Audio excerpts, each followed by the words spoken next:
and this is Russell Glasser. Hello. We're sponsored by the Atheist Community of Austin, a nonprofit educational organization promoting positive atheism and the separation of church and state. And the ACA has weekly meetings every Sunday at Romeo's on Barton Springs Road, beginning at 11:30, except for the first Sunday of the month when we host a lecture series at the Austin History Center, located at the corner of 9th and Guadalupe. The lectures begin around 12:15, 12:30. The doors open at noon.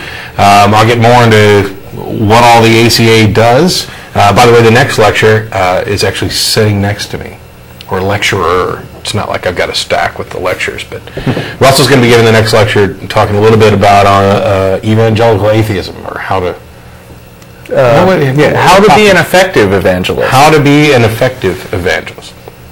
And that, that may be interesting for some discussion later, because that word carries with it such weight that it tends to rub some people. I don't mind at all if people call me an evangelical atheist. You can call me a... Well, if they're going to accuse us of that anyway, then we might as well tell people how to do it right. Yeah. Which, based on all the email we get, we appear to be doing it right, so I guess we're a little bit of an authority here.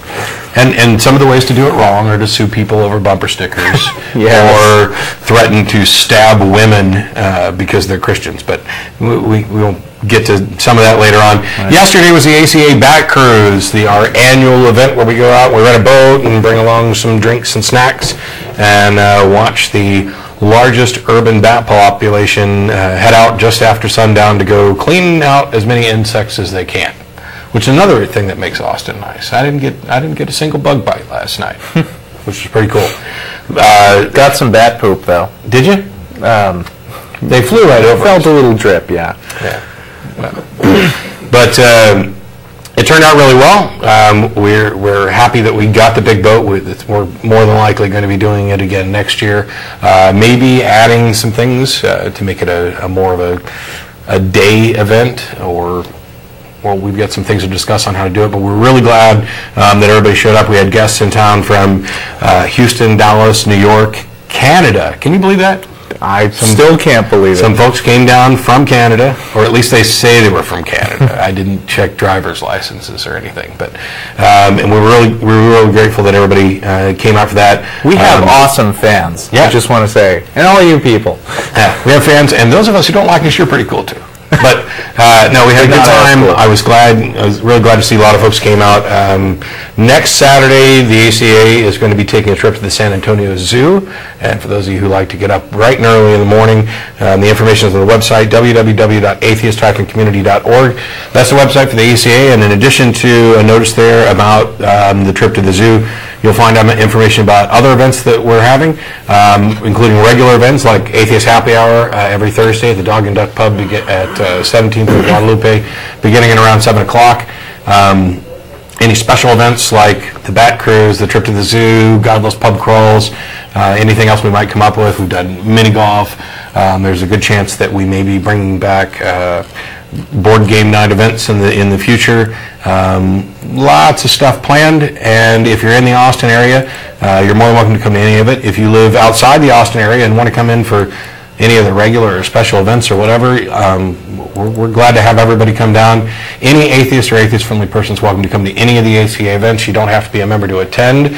And on the website as well, you'll also find a frequently asked questions page. So this is a live telephone or a live call-in program. We'll have the number up shortly so people can call in and discuss what they believe, why. We can discuss the topic that we're talking about today, leftover things from previous weeks, callers who called in with a minute to go with some really detailed question that we didn't quite get to. You can call in early. There's, in addition to the frequently asked questions page and the information about the group, you can also get links there to both of our programs. The Atheist Experience, the one you're watching now, which is live on television every Sunday, currently from 3 to 4:30 on Channel 10. Beginning October 5th, the show will be moving to Channel 16 from 4:30 to 6. So make a note of that. We'll get a note on the webpage. I'll be reminding you over the next couple of weeks as well. So if you're watching the show live here in Austin, there is a big change coming up, and one of the reasons for this change is that we'll be back on the UT campus.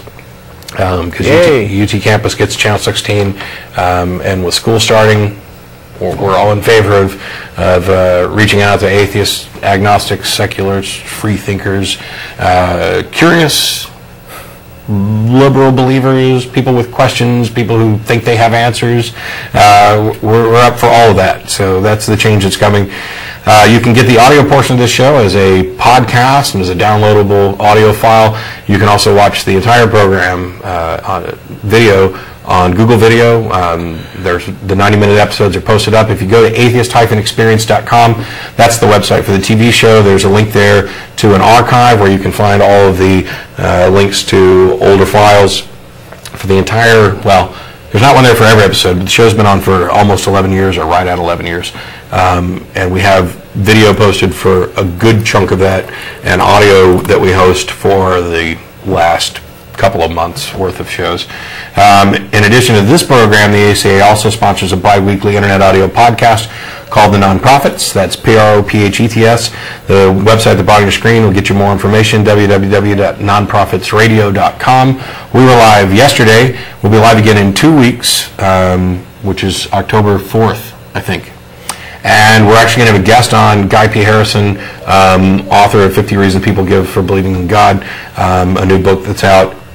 He was recently on a Point of Inquiry podcast, and I caught up with him, and actually he caught up with me on Facebook, and we had a brief but good discussion. I'm going to be looking over his book, but he'll be on as a guest, along with the regular voices that you hear on the Nonprofits, Dennis Lubay, myself, Russell Glasser, Schilling's on there as well, and that is available as a podcast. Well, I was trying to remember what I actually did, or if I got this done. After yesterday's podcast, we had to, yes, and Thad has been joining us. Thad England's been joining us for the past few weeks as well. We had to rush out to get down the back cruise, and I had to pause for a minute to remember, yes, the podcast has been uploaded for yesterday's show, so you can download that now. What else have we got? Oh, dinner after the show. In addition to all those other events, after the program's over, we get together for dinner. Right now we're going to Threadgill's on Riverside. The show's on at 4:30. We normally get down there around 5 o'clock and stay till, I don't know, whenever everybody's tired of eating and chatting and it's time to go home and get ready for the next week's work. But we thank everybody who's tuning in live, those of you who are listening on podcasts around the world. The email is rapidly getting to the point where I can no longer even make an attempt to respond to the majority of it, but I'm going to keep trying as much as I can. And there's a lot of help. Jen and our newest co-host and a lot of the other co-hosts have been chipping in to make sure people get answers. Some of them are much better about it than I am. And so I'm very grateful for all the people. The ACA is a completely volunteer organization. We don't get paid to do any of this, and some people have been participating both with the show and with the ACA for far longer than I've been involved. And so I really want to thank everybody in the ACA who's participated and made both the shows and the events a success. We had a great time at last night's back cruise, and I got some really good feedback from new people who had never been before about things that we could change, ways we could turn it into a larger event and kind of promote the ACA. And there's some interesting work actually happening on Iron Chariot's wiki based on a suggestion we made. People are starting to catalog atheist organizations, local atheist organizations. Oh, really? I haven't been keeping up with that. Yeah, it's far from complete. But for the listeners out there who write in and say, hey, I love the show. We like what the ACA is doing. I wish there was a group like that in my area. Do you know if there is one? And my normal answer is no. I don't know whether or not there's a group in your area. There are a number of ways you can try to find out. Google knows everything, or almost everything. But there are a number of meetup groups and Yahoo lists and mailing lists and websites and forums where you can gradually kind of find out who's in your area. The ACA started with an ad in a local paper and some people meeting at a coffee shop and grew from there. You can do things like that in your area. If there's not a group, you can start one. Whether it's a local group within your city or township, whether it's a student group on your campus. Student groups are creeping up left and right, and we've got some friends of ours who've recently started a new student group at their university, and I guess it was either the first or second official meeting had 25 people show up right off the bat. And trust me, that's a really good turnout for a first meeting. There are a lot of people. One of the reasons that we do the show is to reach out to the atheist public, to let people know that they're not alone, that they don't have to sit quietly in a corner and smile and nod when all of their friends are talking about what Jesus wants to do for the country. There are actually people that are of like mind, that are open and willing to have conversations with you and share time and do social events and things like that. So we're in favor of that. If you know of organizations, you might want to stop by ironchariots.org, take a look at some of the new postings that people have made trying to organize these groups. And that's like 11 minutes worth of announcements. Wow. And I'm sure I missed something. So I guess I can put the pause bars up now for those people who are fast forwarding. There we go. All right. So Russell's here today, and what are we talking about? You know, people always accuse us of doing nothing but picking on Christianity, but when I review my last 3 shows, I realize I haven't done any of that. Let's see, 3 months ago I did financial scams, and I barely even pretended it was directly related to religion. Don did a great follow-up of that, I think it was last week. Yeah. Where he did relate it to religion, but I didn't. And then for the last, and then 1 month we were doing Foolish Atheists, where we were picking on ourselves. Yeah. And then we did Objectivists, which got all kinds of attention, and not all the good kind on the blog. But I'm tired of not picking on Christianity, and I'm ready I'm ready to go back to a particularly scary group called the Dominionists. Now, I looked back through the archives, and I found that there had been a show done about that already by Jeff and Ashley, I believe. It was about 3 years ago, and I kept meaning to listen to that show and make sure I wasn't retreading the same ground, but I didn't really get around to it. So I can't promise that for people who've been listening for years and years and years, this is all going to be new information. The reason that the topic was on my mind, and you know, this is Schilling's favorite topic, there was some article recently in the Daily Kos that alleged that the new vice presidential Republican candidate, Sarah Palin, might have some ties to Dominionism. We mentioned that on the nonprofits, and Matt, you kind of urged caution, and I think at this point I agree that it's better to be cautious, because basically the way the left-wing smearmonger site, as Bill O'Reilly put it, Daily Kos, wrote that basically she was a member of this Alaskan church, and this Alaskan church invited some speaker to come one time, and the speaker had close ties to Joel's Army, which is a Dominionist group. Yeah. That's way too tenuous for me. I mean, if I was responsible for every person who ever spoke at the ACA, then and everyone they know, then I don't think I'd come out looking very good. No, and it's unfair. I mean, granted, you're known by the company you keep, the associations you have, and you know. But I don't want to come out and say this person necessarily believes this unless they specifically said it. Yeah.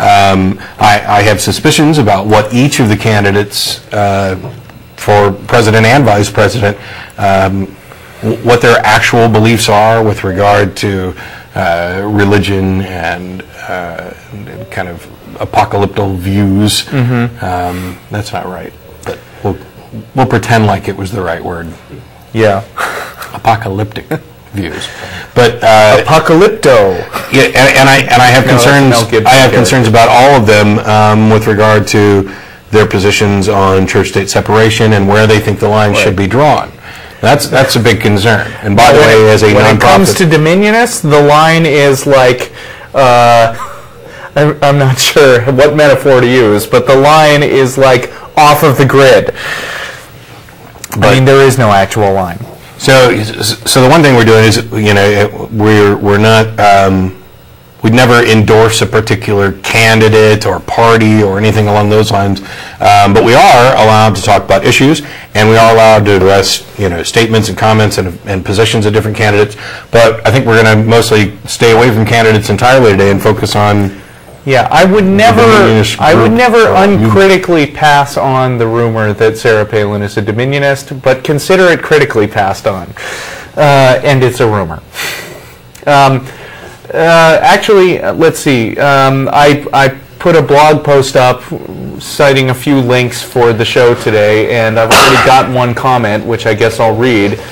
Britt says, "Thank you so much for talking about this topic again, although it has been a couple of years since it was last done. Dominionism is a very big problem that people have just started to wake up to. I can't wait until I watch the show. I hope that you guys touch on the parallel economy aspect of Dominionism." Sorry, I have no idea what that is, and I couldn't read up on it 2 minutes before the show started. But I'm sure it's very interesting, so go to the blog and have a discussion on it. That's atheistcommunity.blogspot.com. Anyway, Dominionism, what is it? Dominionism describes in several ways, being forthright with the information here, the first source I go to is always Wikipedia, and you librarians can gripe at me about that, but I'm still using it for a basic overview. Dominionism describes in several distinct ways a tendency among some conservative politically active Christians, especially in the United States of America, to seek influence or control over secular civil government through political action, aiming either at a nation governed by Christians or a nation governed by a conservative Christian understanding of biblical law. Now, you might think that these people are connected to another really scary group of Christians that you hear about all the time, which is the people who are waiting for the rapture. The Jerry B. Jenkins and Tim LaHaye disciples who think that it's only a matter of time before this final horrible cataclysmic battle happens with the Antichrist, and and all the Christians are raptured. That's not these guys. In fact, some way, these guys are the opposite. There's a distinction to be made here between premillennialism and postmillennialism. Premillennialism in Christian eschatology is the belief that Christ will literally reign on earth for 1,000 years at his second coming. The doctrine is called premillennialism because it views the current age as prior to Christ's kingdom. It is distinct from other forms of Christian eschatology, such as amillennialism or postmillennialism, which view the millennial rule as either figurative and non-temporal or as occurring prior to the second coming. Premillennialism is largely based on a literal interpretation of Revelation 20:1-6 in the New Testament, which describes Christ coming to the earth and subsequent reign at the end of an apocalyptic period of tribulation. It views this future age as a time of fulfillment for the prophetic hope of God's people as given in the Old Testament. Now, on the other hand, postmillennialism is an interpretation of chapter 20 of the book of Revelation, which sees Christ's second coming as occurring after the millennium, or era of Christian prosperity and dominance. The term subsumes several similar views of the end times and stands in contrast to premillennialism and, to a lesser extent, amillennialism. Okay, what does that mean? Dominionists, and I'm not getting to reconstructionists yet because that's actually a specific subcategory of dominionists. Dominionists are, let's see, which one is it? Help. Well, I'm not necessarily sure that I agree with the distinction. They're post-millennial. I don't necessarily know that that's actually accurate either. Okay. Because the rapture, premillennialism and postmillennialism address the belief about when a rapture is going to occur. Right. The fact of the matter is that regardless of when you think that the rapture is going to occur, the Dominionists think the rapture is going to occur. They are still advocating end times apocalyptic scenarios, and so this preservation, this building of a Christian nation, the protection of Israel, the encouragement of scenarios that might lead to that ultimate conflict in order to usher in that millennial age, they're on board with that. But see, here's the difference. The Jerry B. Jenkins and Tim LaHaye loonies think that the rapture is going to happen right away, and then there's going to be this horrible period of dealing with the Antichrist. Whereas the Dominionists think that it's their job right now. I mean, their first priority is to basically run the government, because before the big battle happens, Christ is going to come down. I mean, there's going to be like a Christ kingdom on earth for a while. Right. That's not what the Left Behind guys are saying. No, the Left Behind guys include that as well. Okay. There's a difference.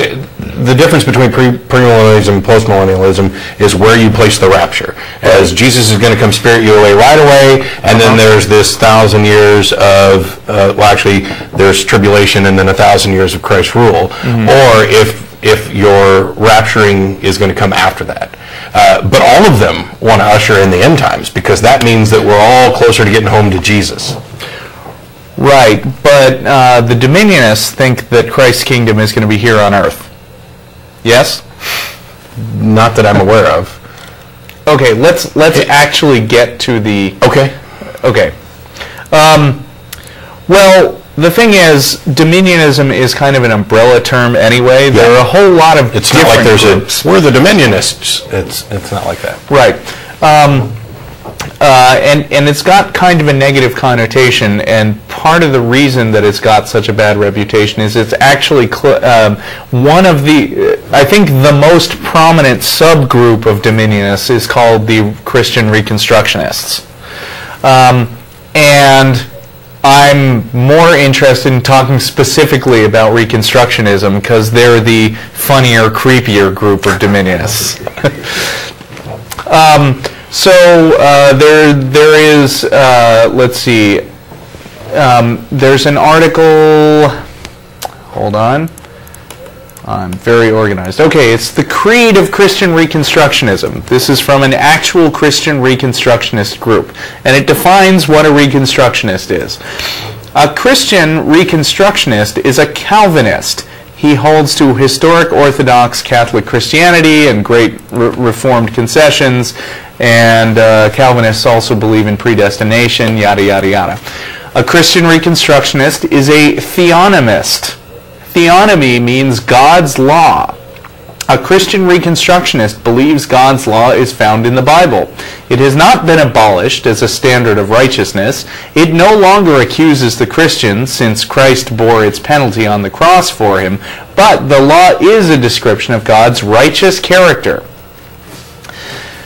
A Christian Reconstructionist is a presuppositionalist. He does not try to prove that God exists or that the Bible is true. He holds to the faith because the Bible says so, not because he can prove it.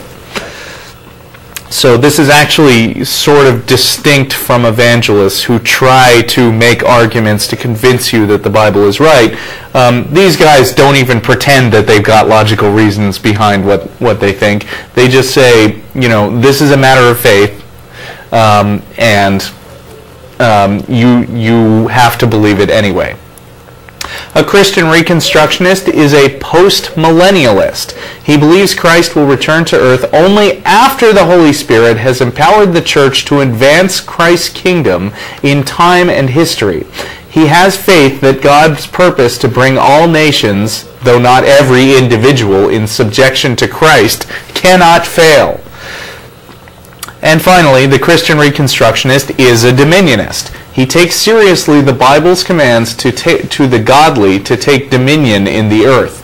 This is the goal of the gospel and the Great Commission. The Christian Reconstructionist believes the earth and all its fullness is the Lord's, that every area dominated by sin must be reconstructed in terms of the Bible. This includes first the individual, second the family, third the church, and fourth the wider society, including the state.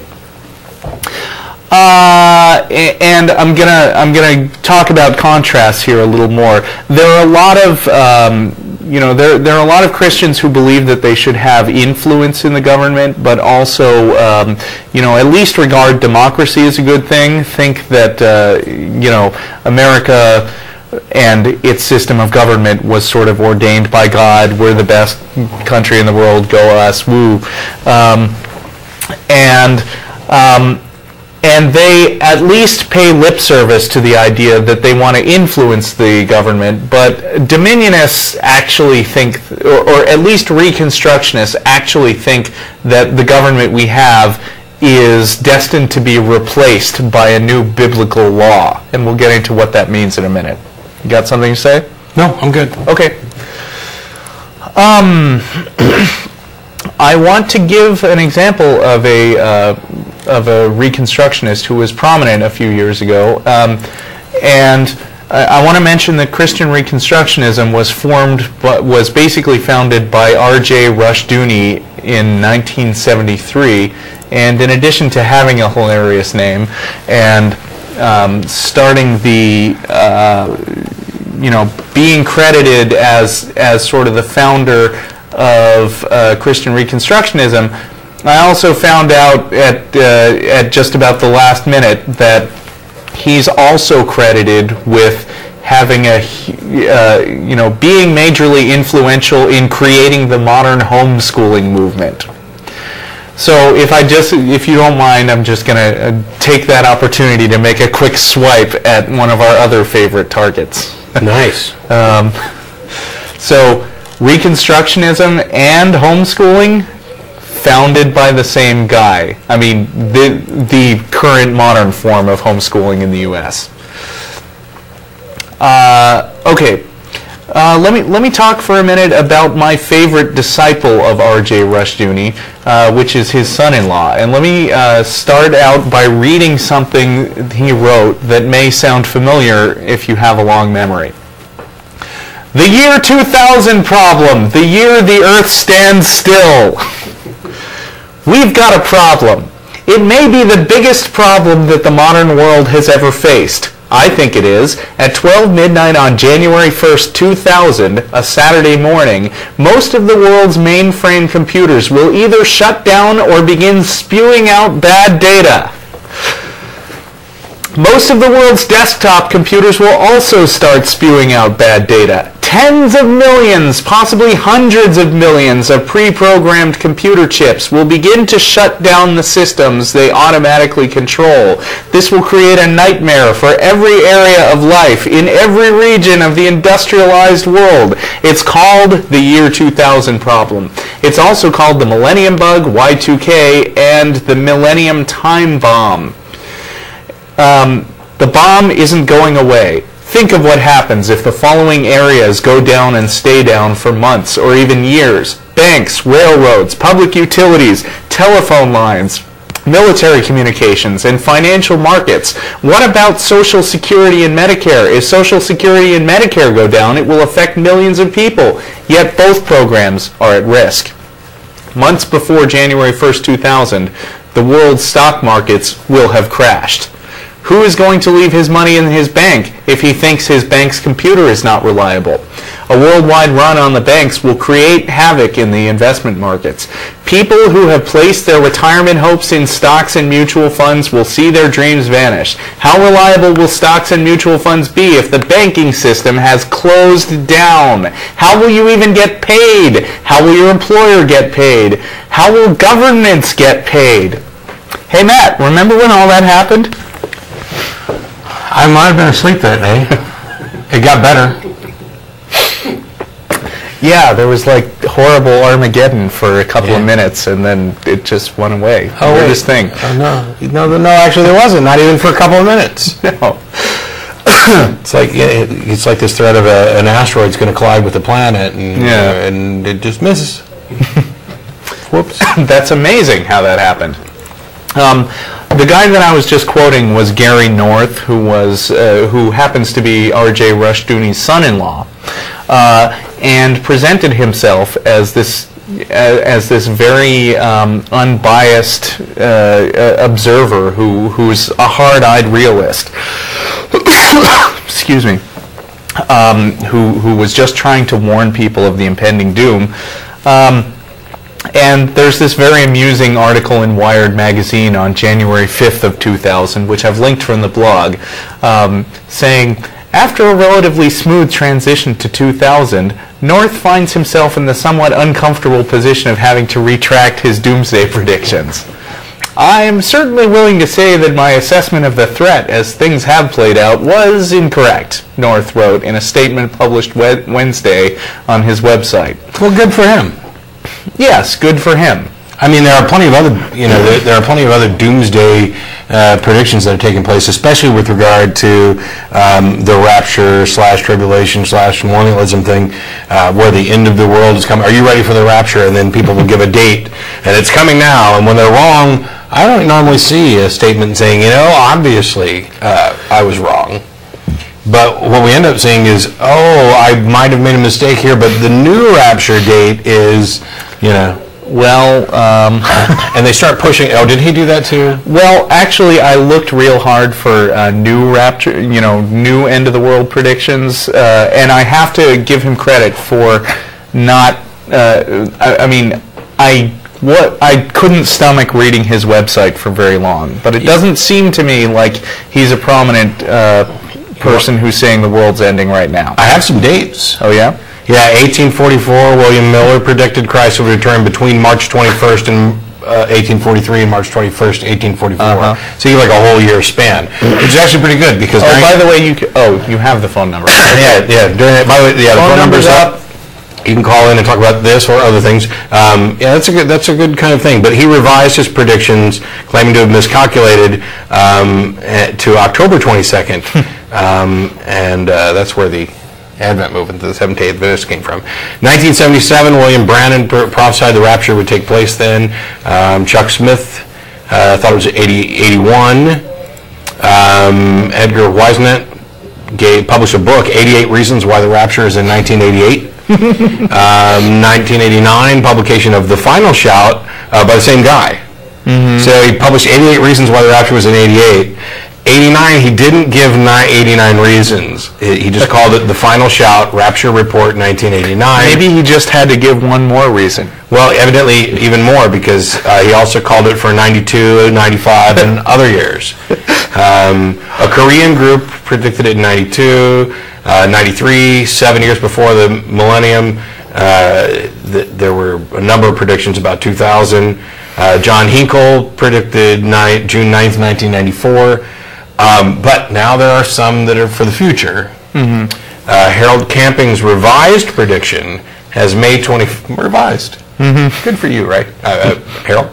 May 21st, 2011. 2011. Yeah. That can't be it, because the real end is when the Mayan calendar runs out. I thought the real end was, if you look at the Great Pyramid, you can calculate dates, and there's markers, and they coincide with really strong points in history, and then they end in this bottomless pit, and I thought it was like May 5th, 2005, so we might have passed that. Yeah. So the Egyptians might have got it wrong, too. Sir Isaac Newton proposed, based on his calculations using figures from the book of Daniel, that the rapture could happen no earlier than 2060. Oh. Now here's a genius. That's good. I'm going to make a prediction that can't possibly be wrong until way after I'm dead. Well, even then it can't be wrong, because if it never comes, then then his statement is literally accurate. It couldn't happen earlier than 2060. Might happen afterwards. He's right on the money. He'll never be proven wrong. I think Newton was a genius. Yes.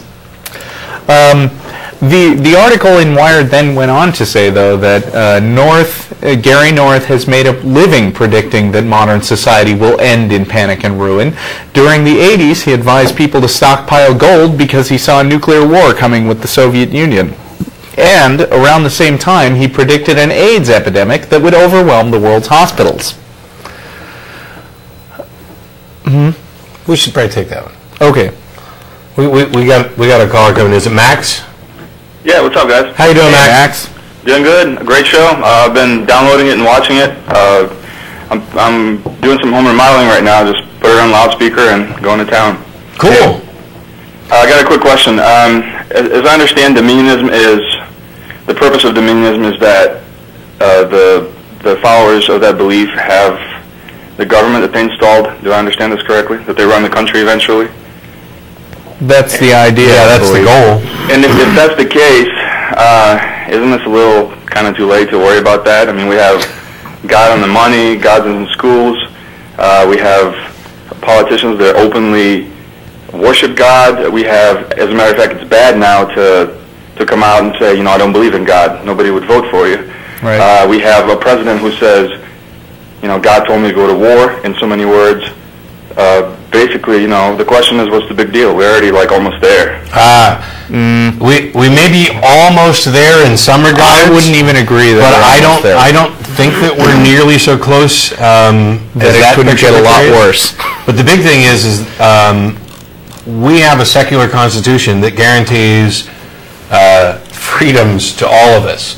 And right now those freedoms still exist, no matter how hard people are trying to violate them, no matter how much they blur the lines between the separation of church and state, it still exists. And continually striving to make sure that it continues to exist and that it is better understood and better implemented across the board, that's something we have to do. If we throw up our hands and say, well, they pretty much got us already, what happens when the Dominionists, which I don't think they have any chance of actually taking over, but if everybody kind of sits on their hands and ignores it, who knows?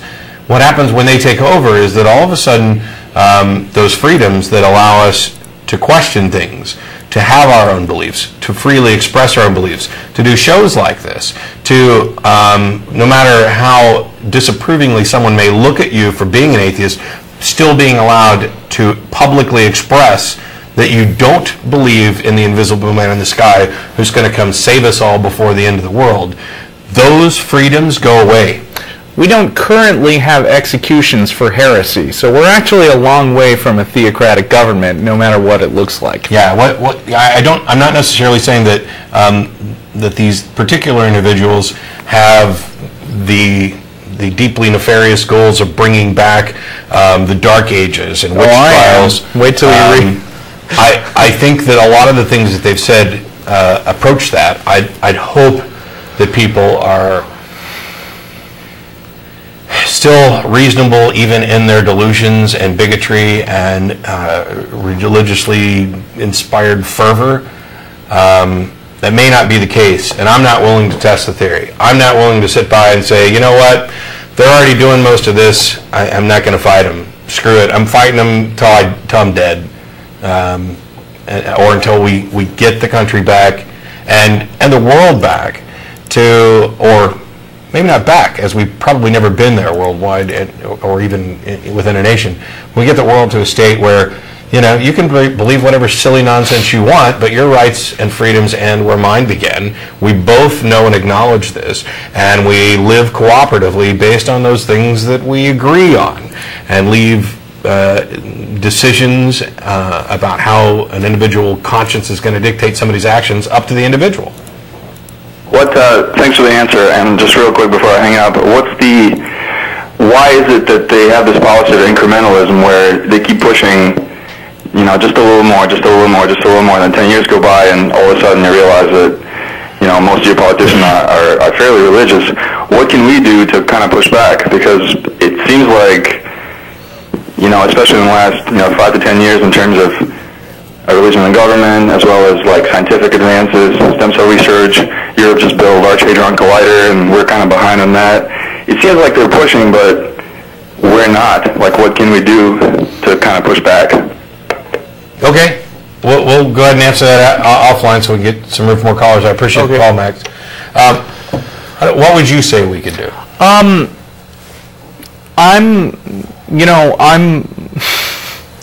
Have a tendency to lean more political than some people here would like, but I think that politics basically have to trickle up from the ground level, and there is a lot of ignorance in voters just going after people that they think represent their values, because there has been sort of a successful campaign to sort of shame and intimidate atheists into silence, and make it to the point where people who would otherwise be reasonable even accept the idea that you have to be religious to be moral. And one of the things that I believe in strongly is shaming them right back and pointing out and raising awareness of things like Dominionism. I'm a big advocate that some of the changes have to start, and this by the way has nothing to do with atheism, and without kind of rehashing something from yesterday. I am an atheist in the sense that I don't believe in a God, but what I'm advocating is not an atheist country or an atheist world. That's not the case at all. What I'm advocating is a rational world, a secular world that is indifferent and neutral with respect to religion, where you're free to believe what you want, and so am I, but our actions, our combined actions, are not influenced by religious beliefs, and they are not showing favorance or deference to religious beliefs or ideas.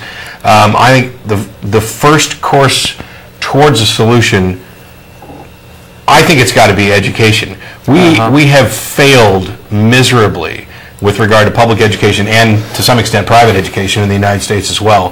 There's a reason why Reconstructionists are so much behind homeschooling. Yes, and there's a reason why so many Reconstructionists, Dominionists, and fundamentalists who side with their kind of ideas are pushing so hard to get creationism into school under any guise. It's why they're trying to get Bible courses into schools under any guise.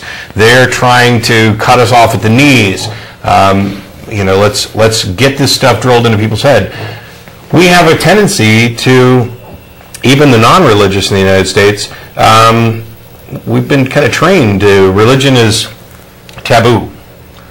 You can have discussions and arguments about all kinds of things, but as soon as somebody says, this is my sincere religious belief, all of a sudden you need to go, well, okay.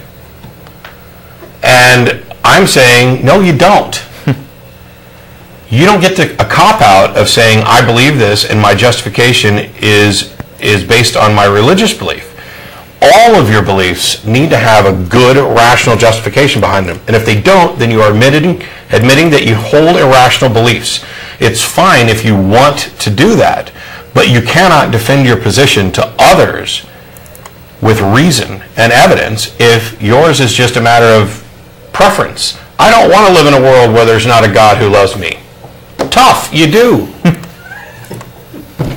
Or at least you don't have any evidence that you are living in a world like that, apart from your personal preference, or I prayed for Jesus to help me find my car keys, and there they were, right where I left them. It's silly. Education is the first thing that we've got to fix, and this is not. We hear this claim a lot about, well, you're just trying to make this an atheist world, and you want to remove every reference to God from the public realm. That's not the case. Public shared realm. I mean, we're talking about government property, public property that's all of our taxes. Yeah, I don't want your Ten Commandments monument on the lawn of my Capitol building. There's no reason for it to be there. It doesn't in any way affect, the removal of it doesn't affect your ability to believe. It doesn't affect your ability to share those beliefs. You don't get to use property that I pay for to share your beliefs, although the Supreme Court seems to disagree with regard to this one monument, as Justice Breyer, apologies, invented a grandfather clause just for this one while we removed ones in Kentucky.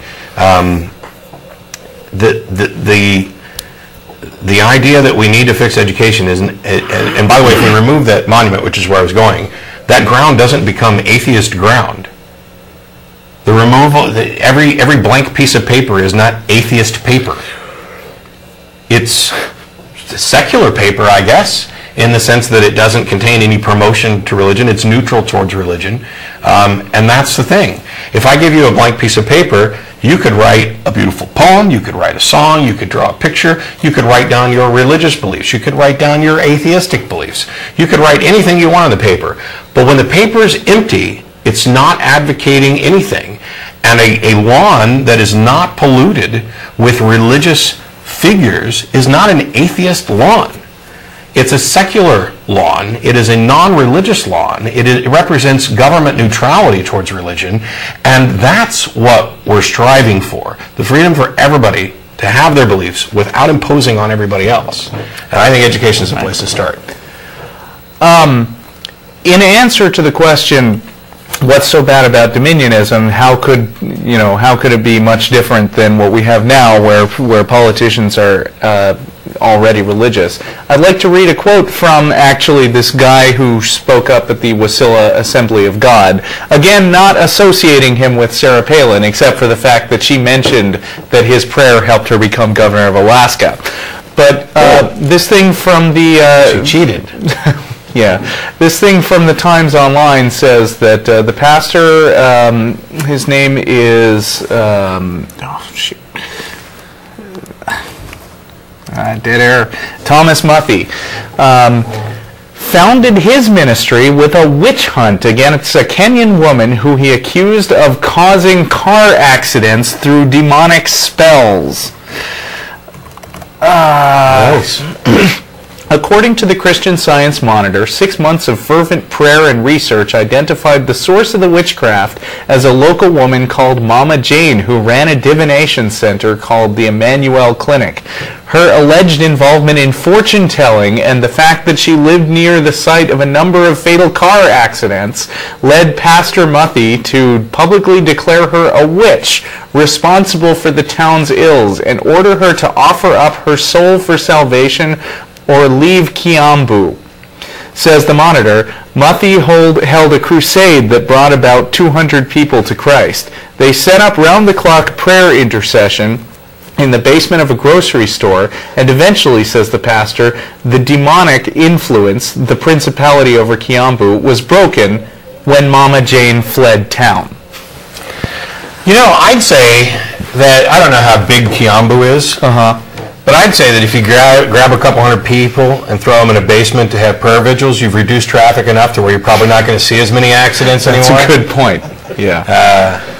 Granted, I'm in favor of running fortune-telling people out of town on a rail, in the sense that if they're exploiting people's emotional conditions, if they're making claims that they cannot justify as true, then I think they're engaged in fraud. Right. These people who claim to talk to the dead, who take money from people in order to toss them platitudes and nonsensical sayings mixed with letters of the alphabet as they try to figure out their second cousin's dog's last initial, I don't know. It's absurd, and it shouldn't be allowed, and it's disgraceful that every newspaper in the nation pretty much carries an astrology section with predictions for your star signs. Unfortunately, the general public is still so undereducated and so enamored of correlation, as this minister did, and hope for good things when they have, you know, evidently no direction and no neat reason to see hope, that they want those things. They want to get up in the morning and see their horoscope and get some guidance from somewhere, because actually facing reality on your own and making rational decisions to determine what your course of action is going to be is just too damn hard for some people. And I apologize to those people if they think that I'm belittling them, or I'm not necessarily calling you stupid. I'm calling you lazy. Thinking's hard work. But the key is, you don't have to sit there and analyze every decision you make in insane detail. What you need to do is build up a tool set of critical thinking and skepticism that leads you to a more instinctive, more reliable, instinctive process of making decisions. So when somebody says something to you, your gut thing is not necessarily to believe them because you trust them, or because this is consistent with what you already heard, or because it's what you want to be true. Your gut tells you, how does their claim match up with what I understand about reality, with what we, in a shared sense, understand about reality? And by building that tool set, it's a little, easier to make those decisions, and you don't have to think all the time. Some people don't want to make the first step. Right. But I think that ties into the call that's on hold. So let's take a call. Hey, you got Megan. How you doing? Hi. I'm doing all right. Can you hear me? Yeah, we can. Hi. Okay. Hi. So I was calling in to tell you guys that I pretty much think you completely rock. Thanks. Thank you. And we think you rock. I think you're right. And my question was about any book recommendations that you could give me. I've read a lot of atheist books already. I mean, I've read books by Richard Dawkins and Michael Shermer. I haven't read anything by Hitchens yet, but I'm got a couple in my Amazon wish list. But I like a book, something to help me be a better skeptic in general, not just an atheist. Better, you know. Let's go back and forth. You do one, then I'll do one, and you let us know if you've read them or not. But yeah, these are. Wait, did you already say Carl Sagan, No. Demon Haunted World? No. That's my favorite. All I'm glad you didn't. Yeah, there's actually that one and a second Carl Sagan book that's newer, that was actually edited from lectures that specifically addressed religion. His wife Andrea put it together. It's called The Varieties of Scientific Experience. Both of those Sagan books I'd highly recommend. Enumeracy? Okay. I was going to, I haven't read it yet, but I hear that John Allen Paulus's new book, Irreligious, is, I've heard him interviewed on it, and it sounds like the right kind of thing. Yeah, but with regard to like general knowledge and skepticism, Enumeracy is one of the top 2 books I recommend every time. There's nothing in there that is atheistic or in any way. It's a look at how bad we are at math, how poor we are at understanding both vast numbers and probabilities, and how bad we are at assessing things, how much we rely on common knowledge, inference, induction, and how this can be a good thing. But going back to what I was saying just before we took the call, it's all about how you develop the tool set to allow you to make the good decisions. You know, when somebody comes up and says, "Oh, you're just not going to believe this. I was abducted by aliens last night." My answer is, "You're right. I don't believe it. Tell me more and give me more information, and let's look at the claims and see if there's not a more reasonable solution. If there's not a way to implement, Occam's razor to eliminate leaping to little gray men from, someplace else that abducted you." I have another recommendation, and it's not really a book about being skeptical, but it happens all the time in the book. It's Richard Feynman's memoirs, Surely You're Joking, Mr. Feynman. I mean, really, it's just sort of an autobiography told in very funny little anecdotes, and so a lot of it is just the life and times of this Nobel Prize-winning physicist. But this is the book where he wrote about the concept of cargo cult science, I believe, which I've quoted many times on the show. And he also, as he goes, as he recaps his life, he talks about times when he had to deal with students who sort of uncritically accepted the things that they were being taught without understanding them, and how that makes them a bad candidate for an actual scientist. He talks about how he looked into hypnotism and how he found out his father helped him figure out a magic act. So I'm a fan of that one.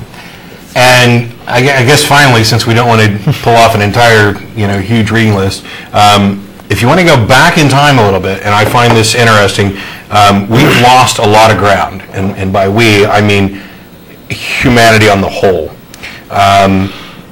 in part because of things that religions have done, and I've talked before about the destruction of the Library at Alexandria, which there's no way to really tell how far that may have actually set us back, because that was at a time when knowledge actually was fairly easily lost. It's not as easy to lose knowledge now. But even in the 19th century, the views in America of freethinkers, or the view of freethinkers, was considerably better than it is now. And you have great orators and essayists like one of my heroes, Colonel Robert Greene Ingersoll, who speaks out against the Bible, against religion, against Christianity specifically, but also on the general, speaks out in favor of things like an 8-hour work week, who speaks at the Republican National Convention, who has debates and friendly rivalries with pastors around. What we're seeing now with the newer books, is kind of a fallback to some of the stuff that was happening in the 19th century. And there's a book from 1841, I think, by Charles Mackay, called Extraordinary Popular Delusions and the Madness of Crowds. And it was, it goes into detail on delusions and shared delusions and what was popular then, and it's shocking how many of those things still are around in some form or another. So it's kind of a good way to help build up the baloney detection kit that Sagan would advocate. So. Yeah.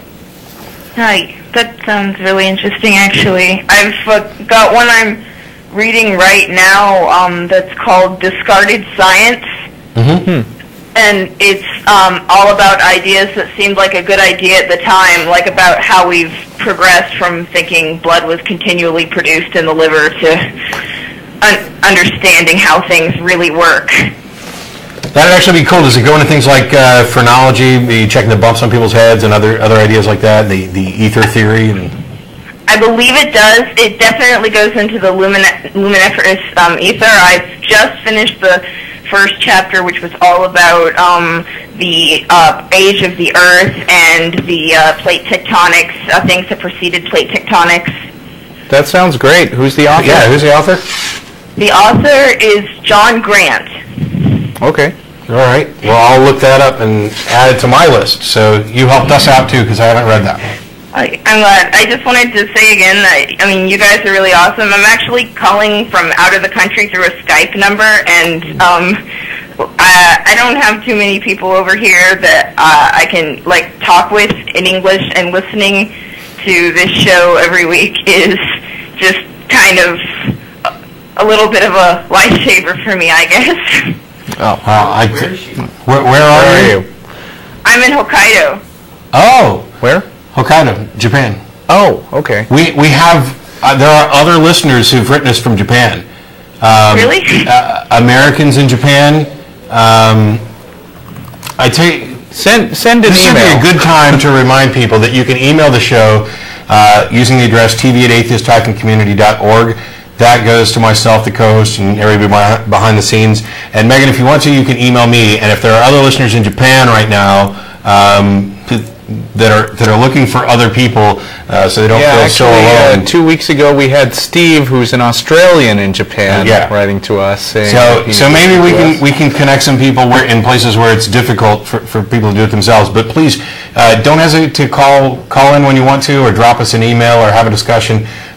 You know what? That's the big reason we do this, and I'm very happy and touched to hear that what we're doing has had a positive effect on your life there in Japan, and we hope things go really well for you. Here's Jason in Japan as a U.S. expatriate. Yeah. So yeah, definitely drop us an email anytime you want, and thanks a lot for calling, Megan. We really appreciate it. All right. Thank you. Bye-bye. Bye. I guess I could have left her on hold since the lines aren't full yet. Yeah, that would have true. been nice. But we'll go ahead and continue with the Dominionism thing. As a reminder, after the show's over, we go to Fred Gill's at 301 West Riverside Drive. We're on until 4:30, which is about 30 minutes away, and we're down there around 5 o'clock. Any atheist or atheist-friendly person is welcome to join us. And beginning October 5th, we're moving to our new time and channel. It's channel 16 on cable, both Time Warner and Grande. Sundays from 4:30 p.m. to 6 p.m. I realize now that some of the people, even local in Austin, despite the fact that we've announced it a number of times, don't have any idea when we're on, because Channel Austin will rerun the show at different times and sometimes on different channels. So I'll occasionally get an email from somebody who said, "Hey, I saw your show last week and you talked about this," and really it was a show from 3 years ago, 3-4 weeks ago, or whatever.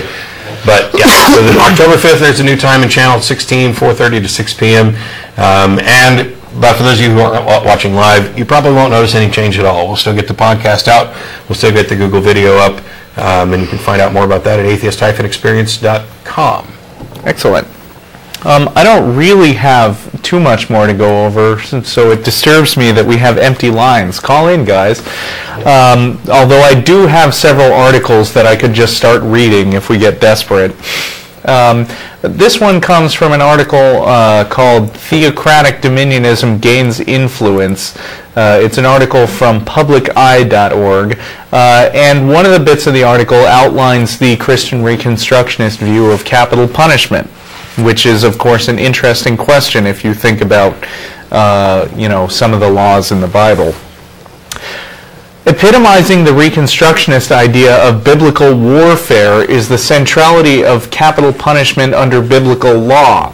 Doctrinal leaders, such as notably Rushdoony, North, and Bahnsen, call for the death penalty for a wide range of crimes in addition to such contemporary capital crimes as rape, kidnapping, and murder. Death is also the punishment for apostasy, that is, abandonment of the faith, heresy, blasphemy, witchcraft, astrology, adultery, sodomy or homosexuality, incest, striking a parent, incorrigible juvenile delinquency, and, in the case of women, unchastity before marriage.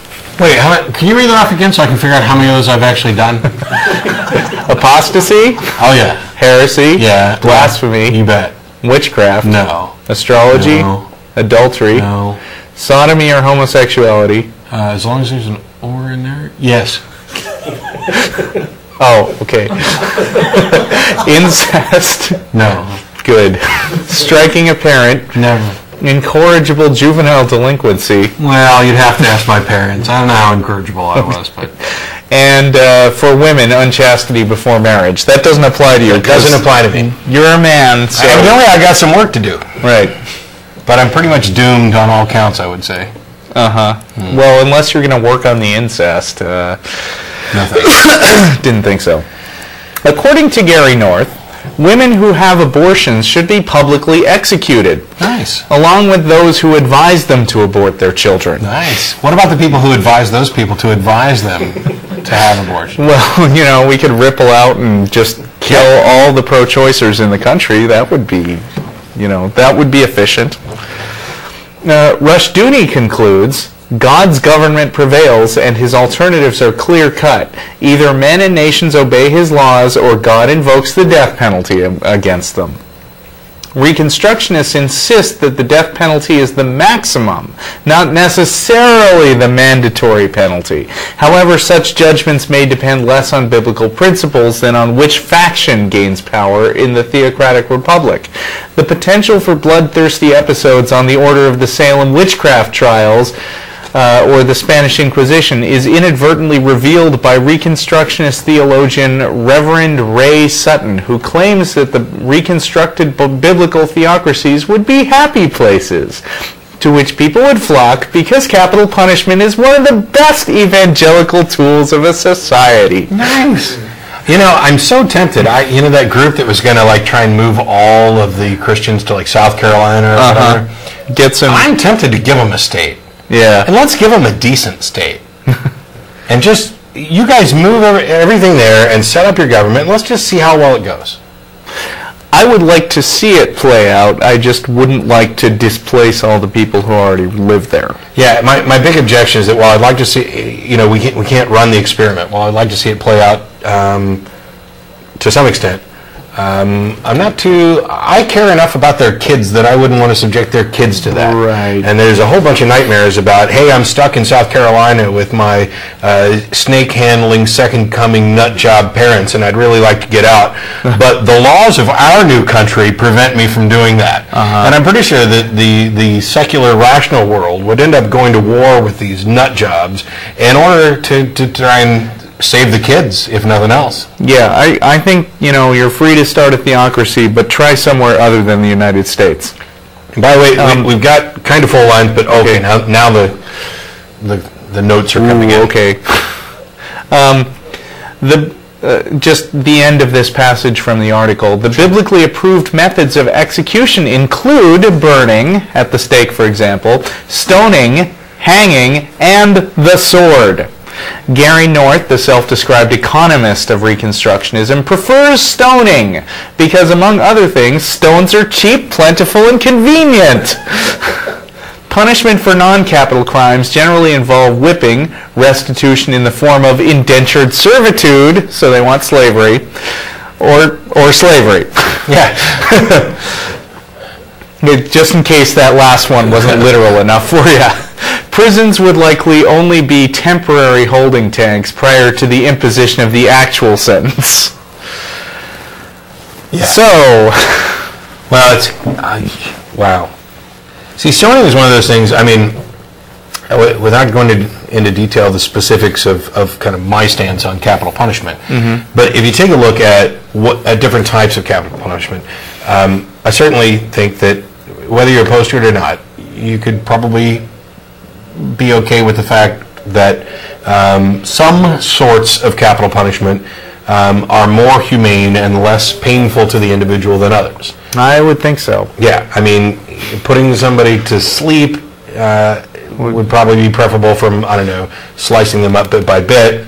Electric shock is probably more painful than many of the other ways. Stoning, to me, unless you start off with a really big rock and just crush the head right off the bat, would seem to be one of the most strung out, painful. I mean, you hear people raising an outcry over beheadings in other countries. Yeah. That's actually kind of on the tame end of the execution scale. You know, at least if we're going to calculate how much pain an individual suffers, beheading, if it's actually done right, pretty quick and not much pain experienced, if any. Throwing rocks at people? Small rocks.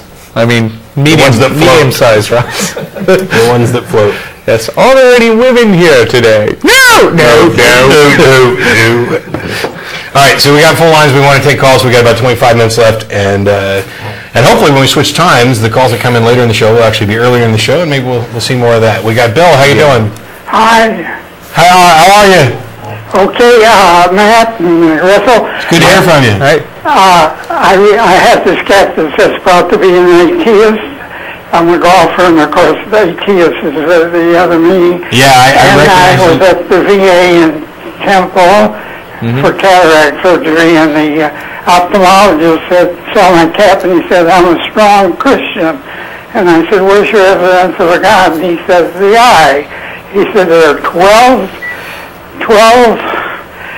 functions that can only be done by a creator. It could not evolve. And what's your opinion on that, about the eye?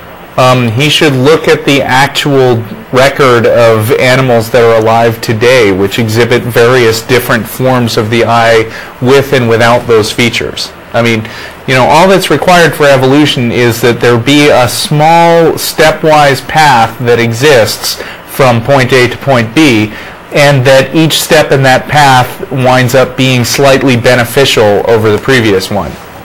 And in the case of eyes, there are a lot of living current animals that have various types of eyes, some that don't have lenses as good as ours, some that are just basically light-sensitive spots. Yeah, there's a number of good videos actually that have been produced, some by Dawkins and others, that talk about specifically the evolution of the eye. Now, I wouldn't go so far, we don't want to get overly technical because neither Russell or I are experts on evolution or any of these other things, but we have read about this, so we're not clueless. We can't say this is how the human eye definitely formed, but what we can do is demonstrate not only this wide diversity of eyes that exist in nature now, but we can test and demonstrate a process that leads from a single photosensitive cell, and then the advantage of having multiple photosensitive cells, and then the advantage of having a concave set of photosensitive cells, so that now you can tell better direction of light, and that as this eye cup gets more and more pronounced, that there then becomes an advantage of being able to adjust it, and if a lens forms over it, which can happen, well, I better not use cataracts as an example of that anyway, but that all of a sudden now you have the ability to focus and fine-tune what you're looking at. And this gradual progression it moves towards the type of eye we have now. But evolution doesn't have any kind of goal in mind. There's no, this is better. What there is natural selection, which acts on changes to say this mutation is not beneficial. This is not going to be passed along. It's going to be prevented from, or hopefully prevented from being passed along. And these other mutations actually benefit the species, making it more likely for them to reproduce. The problem that we have, the problem that most people have when they look at evolution is it's very difficult to grasp the concepts of the vast times involved in these processes. We're talking about millions of years, and we've only been able within our individual lives to observe directly 50, 60, 70, 80, 90 years. Then when you take a look at the amount of time that science has been investigating this, you're talking about a couple of centuries.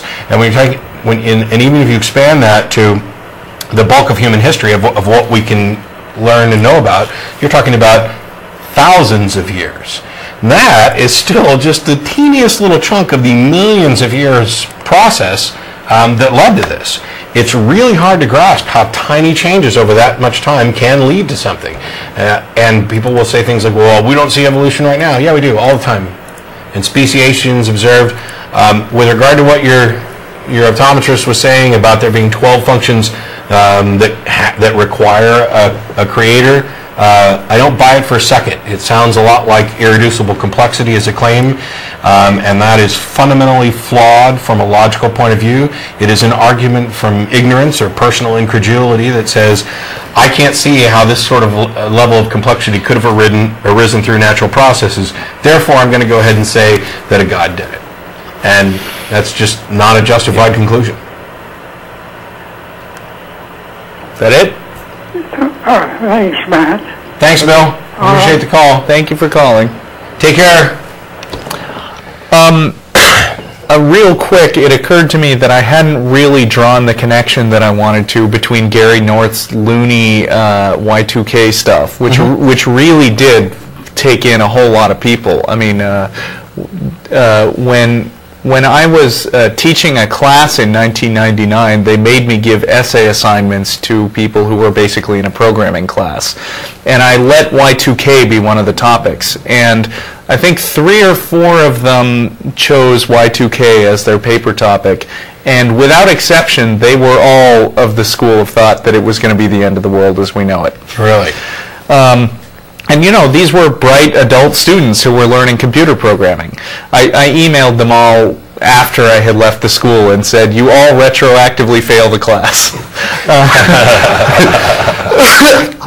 But I wanted to draw a quick relation between that and his Christian reconstructionism, which is, it seems that his motives are basically, he's not just fearing the downfall of civilization, he's excited about the downfall of civilization, and if he can help by instilling a little panic in the public, so much the better, because the Reconstructionists believe that someday democracy is going to collapse, and in its place we'll have this Reconstructionist government with the stonings and everything. And that's a good thing. So, there we go. I'd kind of like to get to Al's question. Yeah, let's go ahead and... Al, you there? Hello? How you doing? Hey. Hello? Hello? Hello? Yeah, it's Pete. It's Pete. Pete? Yeah, Pete, yeah. Oh, we lost Al. Okay, you lost Al, right? Was your question about cargo cults? Yeah, I did an article in a local college here in Austin about the same stuff you're mentioning there about Rush Dooney. I did that back, I think, in the late 80s or something like that. It was like Bill Moyers or CBS or whatever did a bunch of, they did a thing about that, and I picked up on that and wrote, and the same stuff you were talking about there where, the death penalty for adultery and blasphemy and all that, and this was way back when, Yeah, Rush Dooney wrote something called the Institutes of Biblical Law in 1973, and that was kind of the launch of the movement. Yeah. But isn't there something there where our vice presidential candidate wants to teach, creationism in the schools? I mean, this is scary stuff, man, isn't it, Of course, it might never happen, but anyway, how about there's this pastor from Arkansas who wants to take it to all the way up to the courts to be able to endorse political folks for office and still keep the tax exempt, for the churches. I don't know if you ever heard about that, or it's just something I caught on the news. Yeah, but that's interesting, There are a number of pastors and religious groups who've gotten together who decided that this prohibition that prevents them as a nonprofit organization from endorsing candidates and parties is wrong. And so they're going to fight it with the intent of being busted for it and having to take it to trial and then demonstrate that it's unconstitutional. Yeah. That's what their goal is. Yeah. Hey, what's Ben Stein's, he's got some... Expelled? Yeah, something like that, where it's censorship, that you can't, you can't show other than evolution in the schools, no creationism, censorship, or something along that line. Something I heard about that. Right. We've talked a lot about Expelled in the past. I know you guys went to see it, and I didn't. I haven't. It was a movie. I haven't. It was a movie. He was talking about me going to see it. It was a movie. Expelled was a movie that Ben Stein put out or was part of that essentially made the claim that intelligent design and creationism have been expelled from the halls of academia. Right. And the answer is yeah, they have, and for damn good reasons. Because when we're discussing science, intelligent design doesn't qualify. But I read too that this is going to be shown to church. The movie came out. Focus groups, staff people for politicians, and this is something that can go on for years. That people can be watching this. Yes, movie. It's an hour and a half long or something, where you can fit it in between coffee breaks or whatever. No, it's a long enough movie. So that's not a coffee break to watch out for. But it is a big steaming pile of misinformation that's going to be misused in order to promote an agenda. The movie goes beyond just the claims that intelligent design's been expelled from academia, and that certain people have been fired for even presenting this thing, and shouldn't we be promoting openness in science? And the fact of the matter is, that's where the movie lies. Just flat out lies. Those people who they weren't fired for their intelligent design ideas.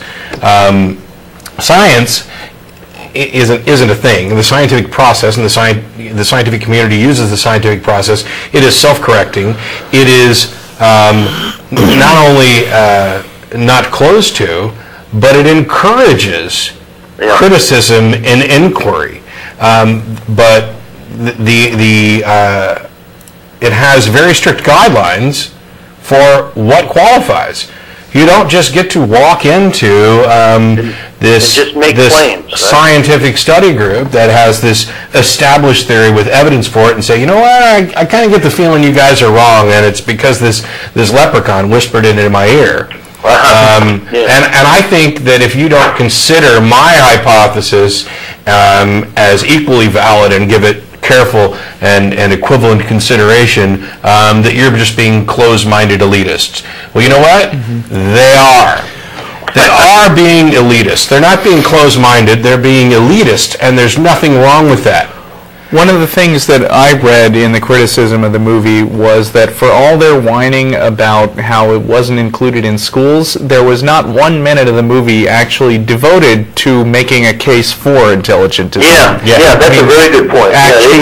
Actually presenting any kind of scientific reason why it should be presented in class. Okay, well, I'll let you guys go. And okay, maybe, thanks, Pete. Somebody else to get on there. Okay, sure. Real quick for Al, who I'm convinced now was dropped, there was a question picking up on something I said earlier relating to Richard Feynman about when I mentioned cargo cult science. Real quick, although I've done this topic in depth, I think, but there were some cargo cults in the, I forget where, but somewhere out in some jungles somewhere. During one of the world wars, Americans would fly planes and use, like in Tana Island, says the studio. Americans would fly planes in, and they'd bring all kinds of goodies, which were collectively known to the natives as cargo, food and clothes and medicine. And the natives would try to set up these fake runways and control towers so that they could convince the gods to bring down more planes and more cargo. So they had the form right. I mean, they made things that very convincingly looked like runways, but the planes didn't land, and they didn't understand why. And then Feynman says this is a lot like how pseudoscientists do science, where they put on lab coats and they pretend to do experiments, but they don't really understand how science works, and so they're just sort of going through the motions of it and not really doing science. Yeah, this claim about elitism, Sam Harris wrote an article, it's in Newsweek, and I won't go into it in great detail, that primarily focuses on Sarah Palin, but it also focuses on objections launched at Obama and others for being elitist. And he makes an incredibly good point, which I kind of touched on a minute ago, but I think it's worth kind of realizing. We want elite pilots to fly our planes. We want elite soldiers to fight in our armies. In any area where we really give a damn, we want the elite in that field. We want highly qualified people. Elitism somehow became a dirty word in the sense that it's kind of tied to this idea that they're looking down their nose at you, the little man. I guess that would better be represented by, arrogance and specifically, unjustified condescension or whatever. But the fact that somebody is qualified in an area, be it a political area or a scientific area or a particular field, you want your elite athletes to go to the Olympics to represent your country. This idea of having some expertise, that's something that we should be lauding, and that's something we should be striving for. We should want the best people in different areas doing that work. Would you want, when you go to pick a brain surgeon for your child, do you want to find an elite brain surgeon, or would you rather pick somebody you'd have a beer with? I mean, and I don't mean to try and tie everything to politics, but not only has this claim of elitism been launched this way, both with regard to the politics and with regard to closed-minded scientists within Expelled, but this Massimo Pigliucci just wrote a great blog post about intellectual arrogance, about the fact that we must necessarily rely on experts in fields in order to gain knowledge about things that we simply don't have time or perhaps the ability to investigate ourselves. What we need to do is try to make sure that we're relying on good sources.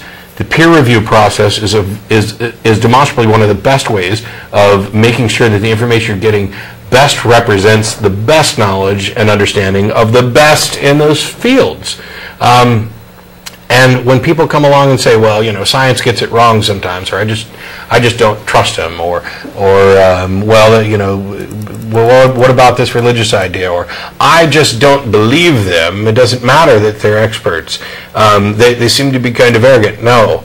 Folding your arms and saying that you're going to reject responsible peer-reviewed science for no other reason than the fact that it disagrees with your preconceptions or you can't understand it, that is actually the height of intellectual arrogance. Yeah, what's arrogant is when you take somebody who's devoted, 10 years to just studying this and another 10 years of working with it in the field and saying, that guy knows no more than I do. Yeah. That's arrogant.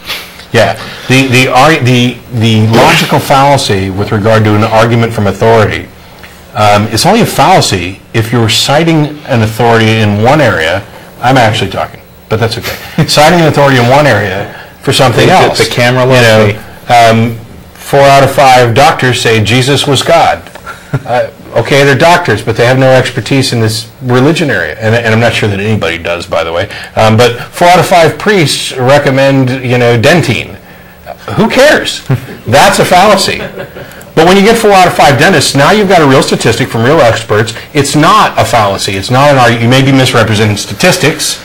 You may, and that's something that happens a lot. But it's not a fallacy. We have authorities, and we have them for a reason. We strive to create new authorities, and we strive to expand the boundaries of the knowledge that these authorities possess.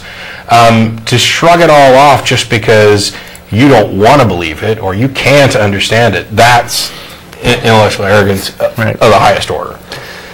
We want to take this one last call before we get off the air. We've got Jake. How you doing? Hey. Hi, Jake. I was just looking at you guys talk about the sort of Dominionism idea of Christians taking over the country.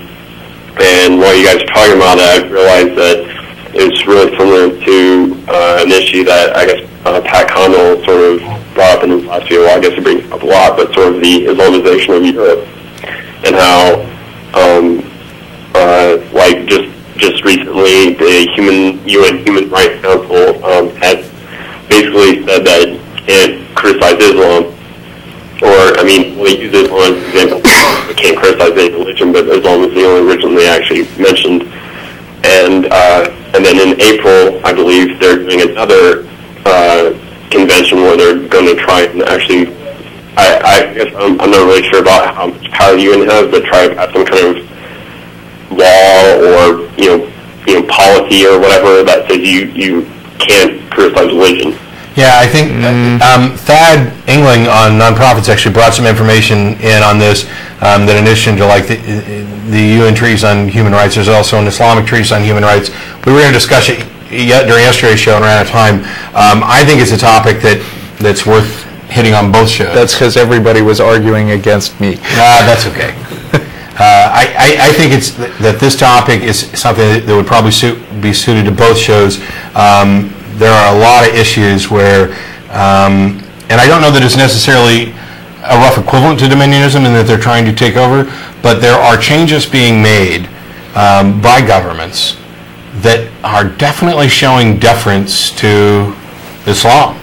And extending probably greater protections and greater freedom to Muslims than to others in regard to special treatment.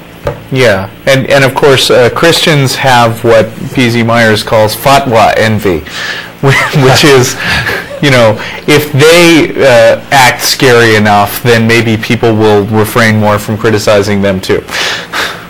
That may be the case. Jake, I appreciate the call. We're almost out of time. I got to let you go. We're down to 1 minute. Okay.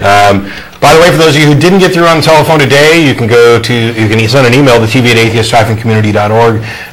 We'll get it. We can't promise to answer all of them, but we do read all of them. Any feedback, criticisms, questions, concerns, suggestions, topic stuff, we like getting all of it. We appreciate hearing from people, especially those people around the world. If you're in Japan, drop me a line because we may have some other people in your area who would want to get in touch parties. There's a list of the cast right there, the crew behind the scenes there who make the show happen, along with the many other people who've been involved with the ACA for a long time. I'm extremely grateful to be here every week to do what we can to have good conversation, promote debate, promote critical thinking and skepticism, and to kind of erase some of the misperceptions that people have about atheism. Thanks to all the people who came down for the back cruise, the guests who joined us in the studio today, and we'll see you all next week. Bye, everyone.